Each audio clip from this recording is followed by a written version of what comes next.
तमिलनाडु के दिंडीगुल जिले में बदले की आग ने एक बार फिर कानून व्यवस्था पर सवाल खड़े कर दिए हैं। हत्या के आरोपों का सामना कर रहे एक दंपति की अज्ञात हमलावरों ने अलग अलग जगहों पर बेरहमी से हत्या कर दी। पुलिस के मुताबिक यह वारदात 8 जनवरी की रात करीब 8 बजे हुई, जिससे पूरे इलाके में दहशत फैल गई। एक ही वक्त पर 2 मर्डर मृतकों की पहचान वी जेसुदास और उसकी पत्नी दीपिका के रूप में हुई है। दोनों हत्याएं लगभग एक ही समय पर हुईं, जिससे पुलिस को सुनियोजित साजिश की बू आ रही है। शुरुआती जांच में इसे बदले की कार्रवाई माना जा रहा है। मामले की गंभीरता को देखते हुए पुलिस ने जांच तेज कर दी है। कौन था वी जेसुदास? 45 वर्षीय वी जेसुदास दिंडीगुल के यागप्पनपट्टी का रहने वाला था। पुलिस के अनुसार वह मई 2024 में हुए मायंडी जोसेफ हत्याकांड का मुख्य आरोपी था। इस मामले में उसके खिलाफ दिंडीगुल तालुक थाने में केस दर्ज किया गया था। जेसुदास फिलहाल जमानत पर बाहर था और सामान्य रूप से अपने इलाके में आ जा रहा था।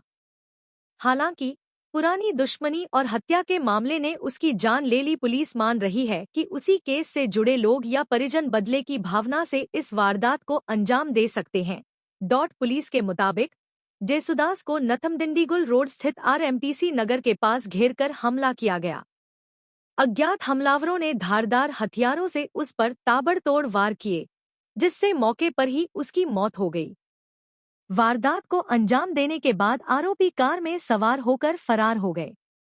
घटना इतनी तेज और सुनियोजित थी कि आसपास मौजूद लोग कुछ समझ पाते उससे पहले हमलावर भाग चुके थे। सूचना मिलते ही पुलिस मौके पर पहुंची और शव को कब्जे में लेकर जांच शुरू की। घर के सामने दीपिका का मर्डर। जेसुदास की हत्या के कुछ ही समय बाद उसकी दूसरी पत्नी दीपिका की भी हत्या कर दी गई। पुलिस के अनुसार दीपिका को नल्लमपट्टी में उसके घर के सामने अज्ञात हमलावरों ने निशाना बनाया। यह हमला भी उसी समय हुआ जिससे दोनों हत्याओं के बीच सीधा संबंध माना जा रहा है। आरोपी वारदात को अंजाम देने के बाद मौके से फरार होने में कामयाब हो गए। एक ही रात 2 अलग अलग जगहों पर हुई हत्या की वारदातों ने पूरे जिले में हड़कंप मचा दिया। दीपिका पर भी थे गंभीर आरोप। पुलिस को शक है कि दीपिका की हत्या भी बदले की भावना से की गई है। मौलिक अधिकारों का उल्लंघन।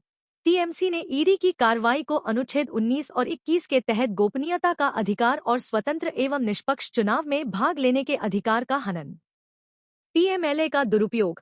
टीएमसी ने पीएमएलए की धारा 17 के तहत छापेमारी और जब्ती को वैध जांच से जुड़ा नहीं, बल्कि दुर्भावनापूर्ण बताया है। चुनावी प्रक्रिया में हस्तक्षेप। टीएमसी ने अपनी राजनीतिक कंसल्टेंसी फर्म आईपैक के दफ्तर पर ईडी की छापेमारी को 2026 विधानसभा चुनाव की तैयारी को बाधित करने और तोड़ने का प्रयास। मनी लॉन्ड्रिंग जांच से कोई संबंध नहीं। टीएमसी ने अपनी याचिका में कहा है कि ईडी द्वारा आईपैक के दफ्तर से जब्त डेटा का मनी लॉन्ड्रिंग जांच से कोई संबंध नहीं है। बिना नोटिस अवैध जब्ती। टीएमसी ने याचिका में कहा है कि ईडी ने संवेदनशील सामग्री की जब्ती से पहले कोई पूर्व सूचना या औचित्य नहीं दिया। छापे का उद्देश्य राजनीतिक। टीएमसी का कहना है कि ईडी ने आईपैक के दफ्तर पर पीएमएलए के तहत नहीं, बल्कि बंगाल चुनाव से जुड़े रणनीतिक दस्तावेजों की जब्ती के लिए यह कार्रवाई की। लोकतंत्र के लिए खतरा। टीएमसी ने अपनी याचिका में कहा है कि राजनीतिक दल लोकतंत्र की रीढ़ होते हैं और उन्हें बिना दबाव या धमकी के काम करने का अधिकार होना चाहिए।